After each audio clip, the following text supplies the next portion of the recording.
kasih-Mu padaku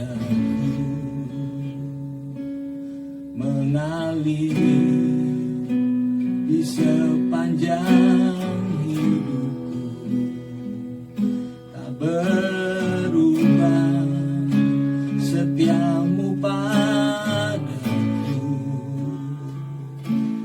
selamanya. Kau ku sembah, takkan habis kasih-Mu padaku mengalir di sepanjang hidupku,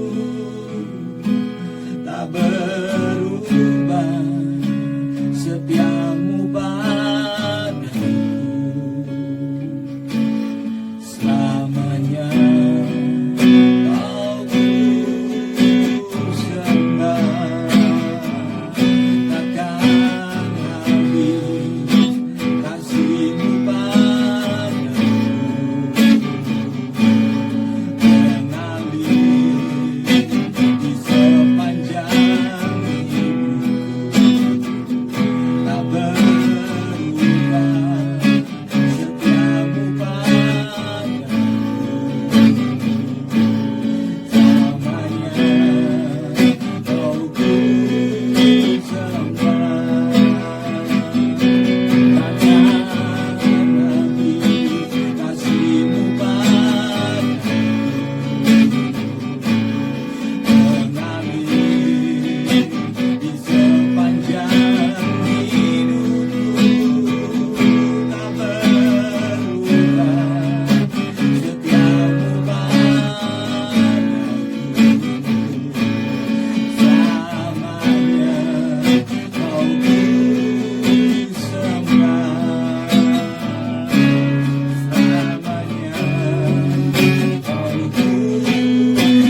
Kau ku sembah, selamanya. Kau ku sembah. Sididalala subhanallah inamara waralala wasikara baralala wasikara baralala wasikara namasi inamudebekanamu kita manamase koribikanamu.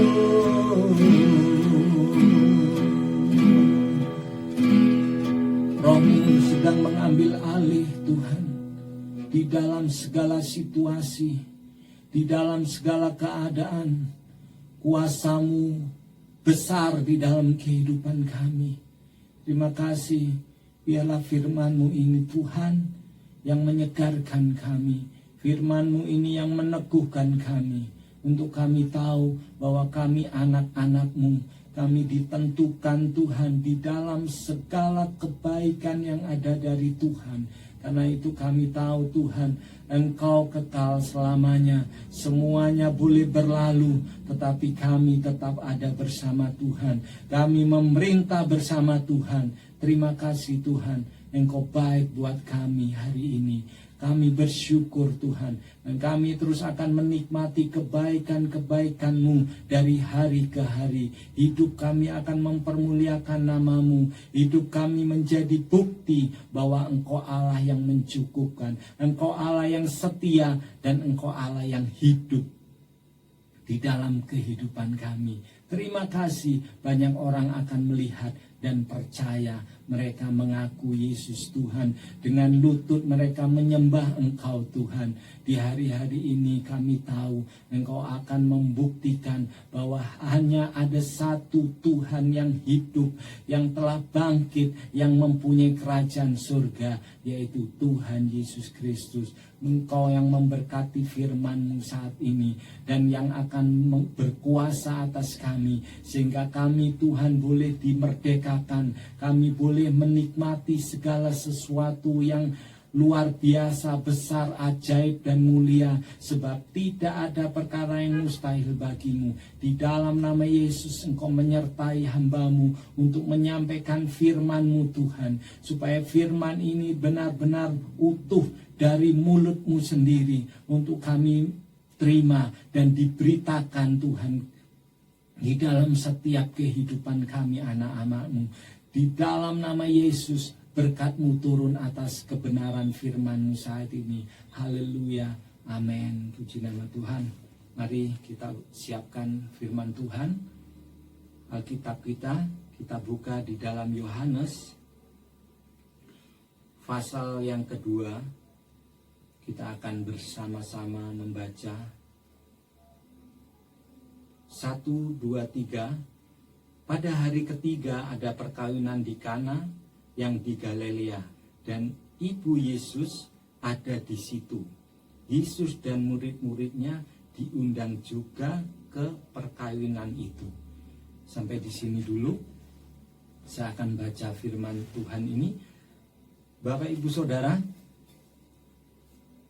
saya akan berbicara tentang prioritas yang harus ada di dalam kehidupan kita. Khususnya hari-hari ini kita melihat banyak prioritas-prioritas yang sudah tidak lagi sesuai dengan apa yang Tuhan mau di dalam kehidupan kita. Dengan kejadian yang ada, keadaan yang ada, membuat mengalihkan pikiran kita, hati kita, untuk kita mengerti bahwa ada satu prioritas yang tidak boleh berubah, yang harus ada di dalam kehidupan kita, khususnya orang percaya, anak-anak Tuhan. Di sini dikatakan bahwa yang pertama saya ingatkan, kita harus tetap mengundang Yesus di dalam kehidupan kita. Pastikan Yesus ada di dalam kehidupan kita, Bapak Ibu, ya. Pastikan Yesus ada di dalam kehidupan kita. Nah, beberapa hal yang perlu kita mengerti bahwa Yesus harus ada di dalam kehidupan kita. Ada ciri-ciri yang tidak bisa ditawar lagi. Hal-hal ini, 3 hal yang mau saya sampaikan, ini ada di dalam kehidupan seseorang yang benar-benar dia bisa dipastikan bahwa Yesus ada di dalam hidupnya. Ya, ciri-ciri dari seseorang yang hidup dan membiarkan Tuhan tinggal di dalam hidupnya. Yang pertama yaitu orang yang tetap menjaga untuk mempunyai mezbah, ya, penyembahan dan pujian kepada Allah. Ya. Orang yang selalu memberikan hidupnya, waktunya untuk dia membangun mezbah, penyembahan dan pujian kepada Allah. Hal-hal yang mendasari kenapa kita harus tetap membangun dan bahkan meningkatkan terus di dalam kehidupan kita mezbah-mezbah penyembahan dan pujian kepada Allah. Yang pertama, firman Tuhan sudah jelas mengatakan bahwa Tuhan bertata di atas pujian umatnya. Ya, Tuhan bertata di atas pujian umatnya. Dan Tuhan ingin melihat kita ini bukan sekedar hidup sebagai orang-orang percaya, tetapi firman Tuhan juga menegaskan bahwa kita harus hidup di dalam penyembahan kepada Allah di dalam roh dan kebenaran.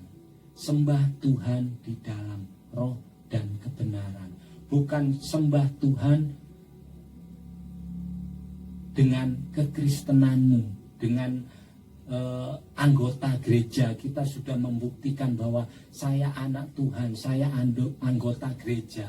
bukan dengan identitas yang ada di KTP dan yang di surat-surat lainnya bahwa kita Kristen, kita pengikut Tuhan. Tidak, tetapi firman Tuhan memesankan dengan jelas bahwa sembah aku di dalam roh dan kebenaran. Dan hari-hari ini waktunya Tuhan boleh melihat orang-orang yang benar-benar menjadi penyembah-penyembah kepada Tuhan di dalam roh dan kebenaran. Karena kita tahu bahwa orang-orang ini yang benar-benar menjaga hidupnya, dia tetap hari-hari ini apapun yang terjadi, tantangan yang seolah-olah benar-benar sangat menghalangi dan bertolak belakang dengan apa yang Tuhan mau. Hari-hari ini pikiran kita dikuras, hati kita dikuras untuk melihat, membicarakan, dan memikirkan apa yang terjadi. Sedangkan Tuhan tidak menghendaki itu sampai terjadi pada anak-anak Tuhan. Tuhan inginkan pikiran, hati kita tetap merenungkan firman Tuhan siang dan malam. Tidak dibatasi oleh musim, tidak dibatasi oleh suasana.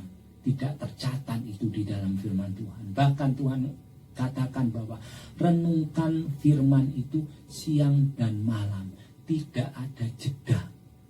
Tidak ada hal-hal yang kosong untuk kita melepaskan firman Tuhan di waktu-waktu hidup kita. Tidak ada waktu yang kosong kita untuk melupakan firman Tuhan. Bahkan dikatakan renungkan siang dan malam. Kenapa dikatakan renungkan siang dan malam? Karena Tuhan tahu bahwa dunia ini akan jatuh dengan kehancurannya. Ya, dan pengaruh itu akan sangat mempengaruhi kita. Jadi kalau kita lengah sedikit pun, kita melupakan firman Tuhan sedikit pun, kita sudah akan terpengaruh. Dan kita akan goyang hidup kita, goyah. Sedangkan Tuhan ingin kita tetap tinggal dengan berdiri. Berapapun rebah di kanan dan kiri kita, firman Tuhan katakan kita harus tetap tinggal berdiri. Sebab kita ada di dalam kekuatan Tuhan. Dan kekuatan Tuhan itu ada di dalam firman. Jadi kalau orang lepas dari firman, dia sudah mencoba berjalan sendiri. Ya. Orang yang sekali-kali meninggalkan firman, ya, mengabaikan firman, dia mencoba berjalan sendiri. Tetapi Tuhan hatinya sampai hari ini, peganglah terus tanganku. Dia selalu memesan kepada kita, pegang tanganku, supaya Tuhanlah yang menjadi kekuatan di dalam kehidupan kita. Ya, ciri yang pertama yaitu membangun mezbah penyembahan dan pujian kepada Allah. Karena Tuhan bertata di situ, dan biarlah kita menjadi penyembah-penyembah di dalam roh. Artinya di dalam penyembahan kita, di dalam hati kita yang selalu melekat kepada Tuhan siang dan malam. Dan kebenaran, mari tetapkan hidup kita di dalam kebenaran Bapak Ibu. Apapun yang terjadi, kita tetap harus tinggal di dalam kebenaran. Karena firman Tuhan juga menegaskan bahwa kebenaran itu yang memerdekakan kita. Banyak anak-anak Tuhan yang masih mengalami hidupnya terbelenggu hari-hari ini. Sebab apa? Kebenaran-kebenaran itu sudah mulai terkikis. Kebenaran-kebenaran itu mulai ada yang tidak lagi menguasai hidupnya. Karena tantangan, karena hal-hal yang lebih mempengaruhi khususnya hari-hari ini, mempengaruhi pikiran mereka, mempengaruhi hati mereka. Mari kita pastikan bahwa kita ini harus benar-benar tinggal di dalam Tuhan dan Tuhan ada di dalam kehidupan kita. Ciri yang pertama yaitu membangun mezbah. Mari kita cek bagaimana waktu kita penyembahan, memuji nama Tuhan. Tinggal tetap di dalam kebenaran, apapun tantangannya, hal-hal yang sangat berat, tetap tinggal. Nanti saya berikan contoh bagaimana sesungguhnya hanya firman Tuhan yang menyelamatkan kita. Kalau kita tidak memilih tinggal di dalam firman, kita benar-benar tidak akan mendapat kekuatan, ya. Kita tidak benar-benar tidak akan mendapat keselamatan. Ya, yang kedua adalah doa. Ya. Orang yang selalu menjaga hidupnya di dalam doa. Tuhan banyak kali di dalam firman Tuhan mengingatkan tentang doa. Doa itu sangat penting. Doa itu besar kuasanya. Doa itu benar-benar kekuatan yang tidak bisa dikalahkan oleh apapun. Doa itu kita sedang komunikasi dengan Tuhan. Doa itu kita sedang benar-benar memegang tangan Tuhan. Artinya bukan kalau tidak doa nanti Tuhan tidak melindungi, atau kalau tidak doa kita boleh merasa bersalah. Tidak. Tetapi doa itu merupakan satu kesadaran yang ilahi, yang perlu kita tahu. Doa itu bukan syarat, ya kan? Bisa saja orang doa tetapi dia tidak mendapat apa-apa. Karena doa itu bukan syarat. Doa itu bukan mantra, tidak. Tetapi saya tekankan hari ini bahwa doa itu merupakan bukti kita, keseriusan kita dengan Tuhan. Waktu kita melakukan apapun, kita mengutamakan doa. Kita benar-benar sedang menyatakan bahwa kita ini serius dengan Tuhan. Serius apa? Serius berharap, mengandalkan Tuhan. Jadi doa itu bukti dari keseriusan kita dengan Tuhan. Kalau orang yang mengabaikan doa, orang yang pengertiannya ya bisa doa, bisa tidak, itu sama saja dia tidak menyatakan bahwa dia benar-benar hanya Tuhan yang menjadi pengharapannya. Ya, doa juga ditekankan di dalam firman Tuhan bahwa Tuhan mengingatkan tentang doa. Tuhan mencontohkan doa Bapa kami. Karena Tuhan itu suka melihat anak-anaknya berdoa. Dan Tuhan mengharapkan doa itu menjadi satu kehidupan buat kita, anak-anaknya. Oke, yang pertama membangun mezbah, penyembahan dan pujian. Yang kedua berdoa. Besar kuasanya. Jangan kita lepas dari berdoa hari-hari ini. Terus berdoa. Karena hari-hari ini adalah waktunya untuk kita berperang. Dan kita membiarkan Tuhan yang ganti kita untuk berperang. Waktu kita berdoa, kita sedang mengatakan bahwa Tuhan, berperanglah ganti aku. Sebab kita lemah. Waktu Tuhan berperang ganti kita, kita mendapat kemenangan. Karena Tuhan berjanji bahwa Tuhan yang memberikan kemenangan buat kita. Mari kita pertajam senjata doa kita. Berdoa, waktu kita berdoa, kita sedang berkata kepada Tuhan, Tuhan berperanglah ganti saya. Dan satu kepastian yang terjadi, menang. Kemenangan itu ada pada kita. Yang ketiga, intim dengan firman. ya, hidup dengan firman.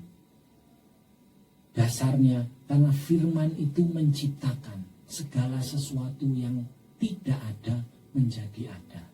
Kita sadari hari-hari ini banyak orang akan kehilangan, baik secara jasmani, kehidupan jasmani maupun rohani. Ya kan, banyak orang kehilangan pekerjaan, banyak orang kehilangan damai sejahtera, sukacita. Orang kehilangan pengharapan-pengharapan yang lebih baik di masa depannya, kehilangan kesempatan yang baik, kehilangan dalam keuangan, kehilangan di dalam waktu-waktu yang indah, kehilangan, banyak orang kehilangan hari-hari ini. Bahkan kehilangan pengharapan, orang kehilangan takut, benar-benar khawatir. Hari-hari ini terus banyak orang terancam dengan kehilangan-kehilangan. Segala sesuatu akan berkurang, segala sesuatu akan berlalu. Itu dasarnya bahwa kita benar-benar perlu firman. Karena firman itu menciptakan. Kita lihat firman Tuhan dari awal. Tuhan sudah mengingatkan bahwa bumi ini terwujud oleh firman. Mari kita membiarkan firman itu intim di dalam kehidupan kita, ya, supaya yang tidak ada menjadi ada. Karena banyak orang kehilangan. Kita pun sebagai anak-anak Tuhan, kita merasakan secara manusia, ya, ada krisis di bumi ini. Tapi kita berbeda karena Tuhan memberikan firman untuk menciptakan yang ada. Yang tidak ada menjadi ada. Ada penciptaan yang baru. Waktunya kita menikmati pemeliharaan Tuhan hari-hari ini. Orang di luar sana mereka berjuang untuk bisa hidup.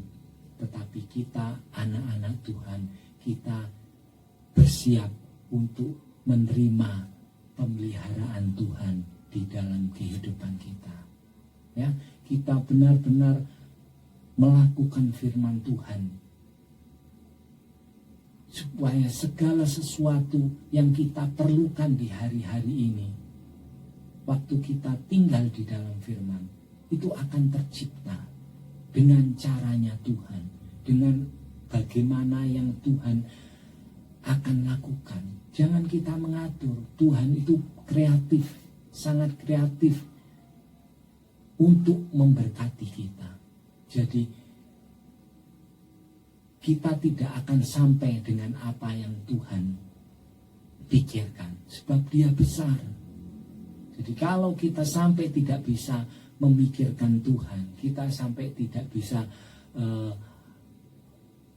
mengandeng-andeng, itulah Tuhan kita, Allah yang besar, yang tidak bisa dijangkau. Dan kita ini sangat kecil. Karena itu Tuhan menggantikan kita supaya kita menjadi besar dengan apa yang Dia perbuat dengan tangan yang berkuasa dan ajaib. Ya, seperti ayat berikutnya kita lihat di sini, kita akan melihat bahwa Tuhan itu mempunyai caranya sendiri untuk memenuhi kebutuhan kita. Ya. Ayat yang ketiga kita akan baca kembali. Ketika mereka kekurangan anggur, Ibu Yesus berkata kepadanya, mereka kehabisan anggur. Kata Yesus kepadanya, mau apakah engkau daripadaku, Ibu? Saatku belum tiba. Nah, kita lihat ada beban yang terjadi di hati Ibu Yesus. Ya, dia melihat sesuatu yang terjadi. Bisa dikatakan musibah, bisa dikatakan sesuatu yang sangat tidak menyenangkan. Dan kita lihat Ibu Yesus juga merasakan terganggu. Karena itu dia sampai datang kepada Yesus melaporkan bahwa saat ini terjadi kehabisan anggur. Ya, waktu Ibu Yesus datang kepada Yesus, ternyata dia melihat secara manusia satu tanggapan Yesus yang bertolak belakang, yang sebenarnya tidak sesuai dengan apa yang Ibu Yesus lakukan. Ya, secara manusia, Ibu Yesus menginginkan waktu lapor itu langsung ditanggapi dan tiba-tiba mungkin ada air anggur. Tapi kita lihat jawaban Yesus kepada Ibu Yesus. Ya. Satu hal contoh kita akan melakukan seperti yang dilakukan oleh kehidupan Ibu Yesus. Seperti kita mungkin hari-hari ini kita menghadapi banyak hal, tantangan, beban di dalam hidup. Ya kan? Ada pikiran, beban memikirkan banyak hal seperti Ibu Yesus alami. Ya, dan mungkin secara manusia kita mengalami yang sama seperti Ibu Yesus. Sepertinya belum ada sesuatu tanda-tanda yang baik. Ya, belum ada yang secara kita memuaskan, ada jalan keluar secara manusia. Karena kita lihat bahwa waktu Yesus menjawab kepada Ibu Yesus, itu juga sesuatu yang belum terjadi apa-apa secara manusia, secara apa yang Ibu Yesus lakukan. Nah, tetapi sesuatu yang luar biasa kita diingatkan dari pelajaran apa yang dialami Ibu Yesus. Waktu Ibu Yesus mengalami hal seperti itu, kita juga hari-hari ini mengalami beban di dalam pikiran, mengalami mungkin ada kekhawatiran yang timbul, ya kan? Ibu Yesus juga waktu itu juga pasti ada kekhawatiran yang timbul waktu melihat kejadian kekurangan air anggur itu. Nah, apa yang harus kita lakukan? Ibu Yesus tidak menjadi lemah, ya, tetapi Ibu Yesus benar-benar menggambarkan hidupnya semakin kuat. Tadi dikatakan tidak tergeser pikiran dan hatinya, tetapi kepada situasi suasana, tetapi tetap semakin kuat di dalam membangun mesbah, di dalam berdoa, di dalam bergaul, hidup sesuai dengan firman Tuhan, benar-benar terus tekun hidup di dalam kebenarannya. Nah, Ibu Yesus waktu menghadapi itu, dia mengambil keputusan untuk tetap percaya dan lebih lagi kepercayaannya itu meningkat. Dia tidak menjadi kecewa, dia tidak menyalahkan situasi. Kenapa kok sampai kekurangan air anggur? Kenapa kok begini? Kenapa begini? Dia tidak memikirkan hal itu. Yang ada di dalam pikiran Ibu Yesus cuma, aku punya jawaban. Aku punya jalan keluar, yaitu Yesus. Demikian kita hari-hari ini. Apapun yang kita hadapi, keadaan, segala sesuatu yang sudah terjadi di bumi ini, kita harus seperti Ibu Yesus. Aku punya jawaban, aku punya pengharapan yang tidak pernah sia-sia. Aku punya jalan keluar, yaitu Yesus. Waktu Ibu Yesus mengalami hal seperti itu dan seolah-olah tidak ada sesuatu yang lebih baik terjadi, dia memperkuat kepercayaannya kepada siapa? Kepada Yesus. Dan juga bukan cuma di dalam dirinya dia memperkuat, tetapi dia datang kepada orang lain. Dia juga memperkuat. Dia berbicara, ayo percaya. Jadi mari hari-hari ini kita seharusnya jadi ibu Yesus. Tidak lemah, tetapi kita semakin memperkuat kepercayaan hidup kita dalam segala hal kepada Tuhan. Bahkan kita menolong banyak orang yang di sana yang belum tahu apa-apa dan yang mungkin tidak mempunyai dasar untuk percaya. Buktinya Ibu Yesus datang kepada pelayan-pelayan itu. Ya, Ibu Yesus ini saya kira bukan panitia. Mau kehabisan anggur dia juga tidak akan dipersalahkan. Tetapi dia membangun hidupnya untuk lebih lagi percaya, mengambil keputusan untuk tetap percaya, dan dia pergi kepada orang-orang.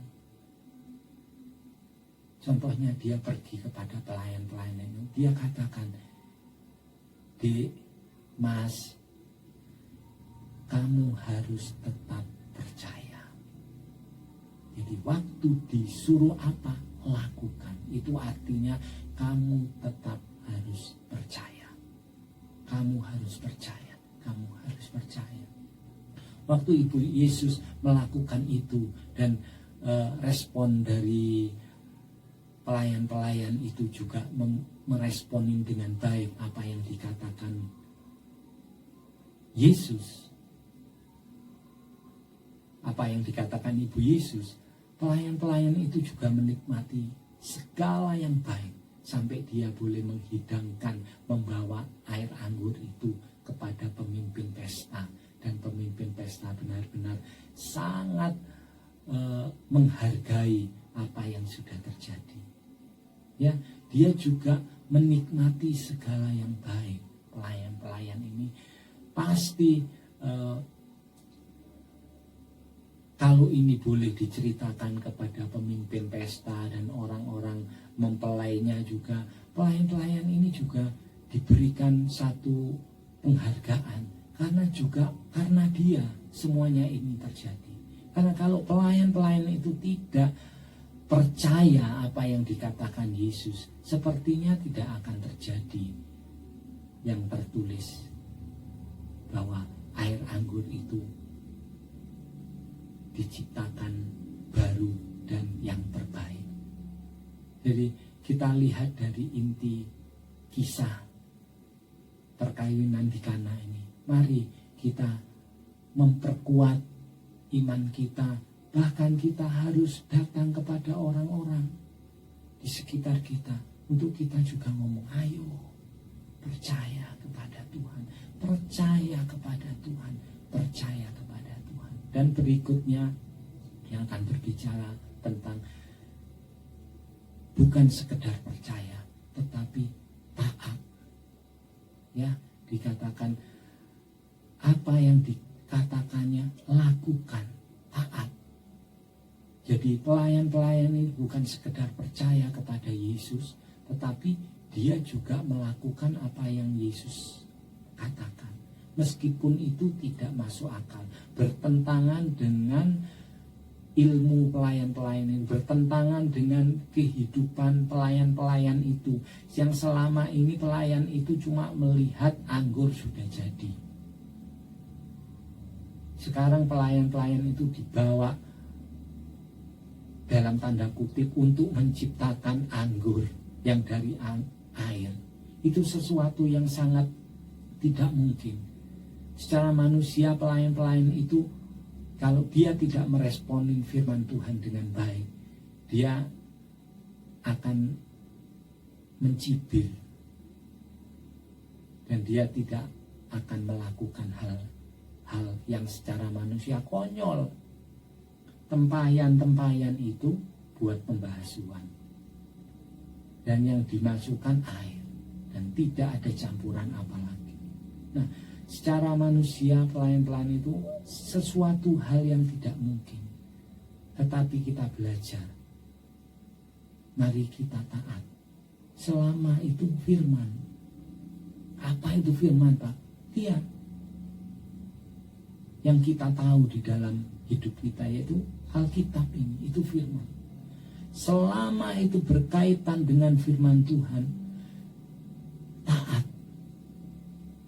Meskipun itu tidak cocok dan sepertinya sangat lucu, sepertinya sangat merugikan. Taat selama itu firman. Saya mau saksi, kita sudah tahu bahwa hari-hari ini banyak orang berbicara tentang krisis. Semua sepi, semua menurun. Ada salah satu anak Tuhan, seorang ibu. Di dalam perjalanan hidupnya sebelum terjadi musibah ini, dia ke gereja. Dia tidak pernah membayar perpuluhan, memberi perpuluhan, membawa perpuluhan ke rumah Tuhan. Ya, nah, dia hanya memberikan persembahan umum dan tidak pernah memberikan persembahan persepuluhan. Waktu terjadi musibah ini, 2 minggu ibadah online, dia bisa titip seseorang untuk menyampaikan perpuluhan kepada rumah Tuhan. Ini sesuatu yang luar biasa dan ini mengajar sesuatu yang baik buat kita. Semua harusnya secara manusia benar-benar menampung yang banyak untuk dirinya, ya kan, supaya tidak kekurangan. Ini masa krisis, kata orang, masih panjang, ya. Nah, kita lihat bahwa seharusnya menampung, menghemat, ini kok malah memberikan persepuluhan. Secara manusia berkurang kasnya seorang ibu ini. Tetapi kita lihat justru dalam krisis ini tidak tahu bagaimana. Saya percaya bahwa kuasa Roh Allah bekerja dengan sempurna karena Tuhan sangat mengasihi ibu ini. Meskipun terbatas kehidupannya, bukan orang kaya, tetapi Tuhan ingin melihat ibu ini seperti janda Sarfat. Janda Sarfat itu sudah mengatakan bahwa cuma punya segenggam tepung dan sedikit minyak. Saya akan buat, saya makan, dan besok saya mati. Sudah ditentukan mati loh. Karena sudah nyata, tidak ada apa lagi. Tetapi waktu firman Tuhan datang, janda ini taat. Secara manusia, aduh gimana Tuhan ini. Sudah keadaan krisis seperti ini, saya cuma mempunyai waktu kesempatan makan sekali dan besok sudah mati. Masih harus saya berbagi. Tetapi saya tadi katakan, taat selama itu ada di dalam firman Tuhan. Meskipun tidak cocok, meskipun merasa rugi, meskipun merasa waktu yang tidak tepat, waktu firman itu datang, segeralah melakukan. Karena firman Tuhan itu menciptakan. Ya, jadi janda Sarfat itu akhirnya tetap melakukan firman Tuhan. Dan kita lihat bahwa tepung dan minyak itu terus tidak habis sampai Tuhan menurunkan hujan di negeri itu, sehingga janda ini dan anaknya selamat, terjaga dengan baik dari musibah yang harusnya dia sudah mati lama, tetapi dia selamat sampai hujan turun di negeri itu.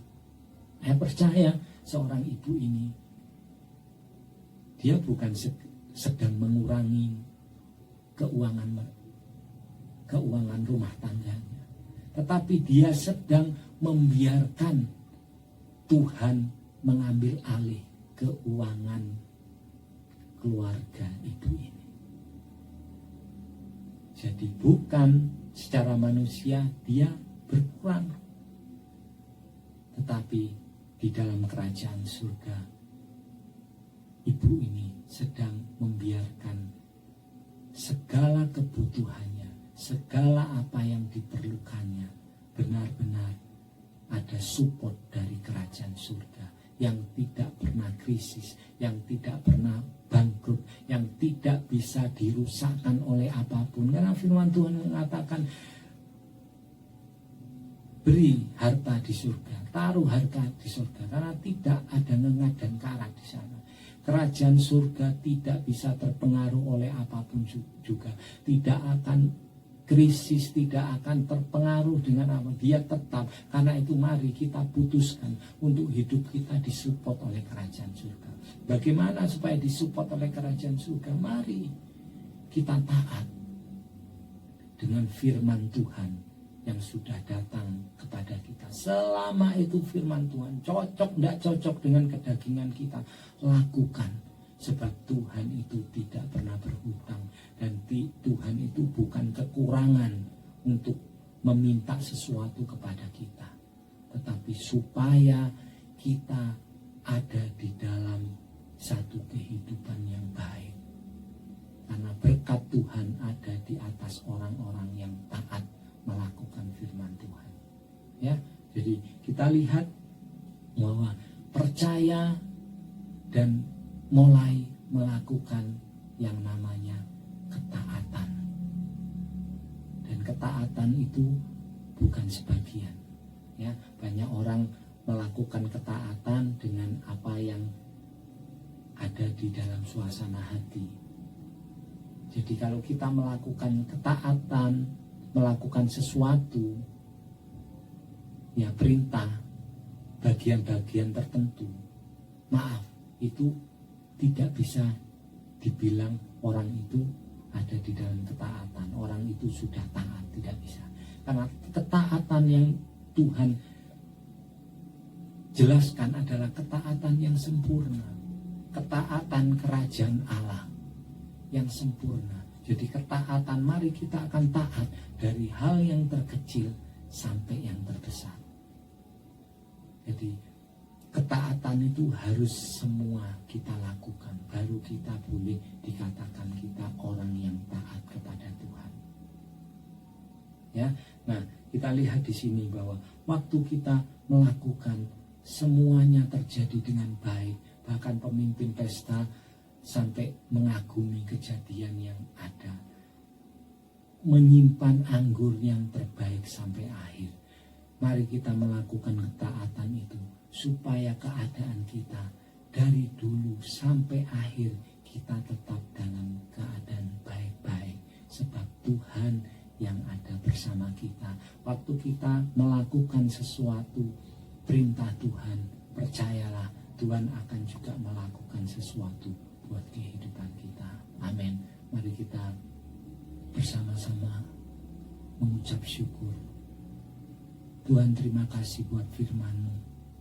Kami percaya Engkau yang akan terus berbicara dan meneguhkan, sebab firman itu pelita bagi kaki kami dan terang bagi jalan kami. Kami tahu semua kami yang ada di tempat ini, yang beribadah bersama-sama, kami akan benar-benar naik bukan turun, sebab kami boleh mengerti akan firman Tuhan.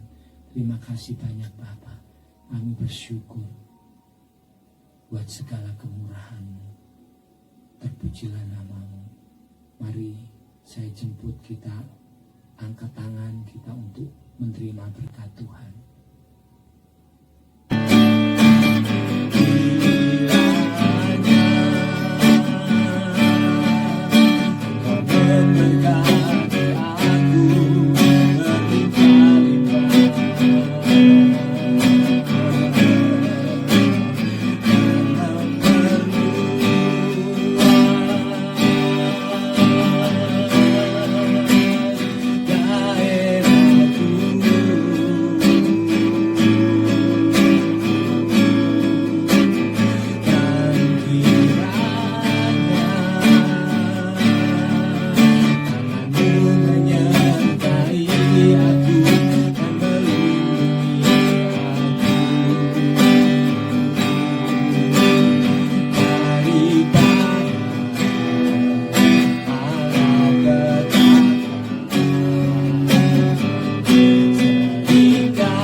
berjalan dengan kasih kemurahan dan anugerahnya engkau akan hidup.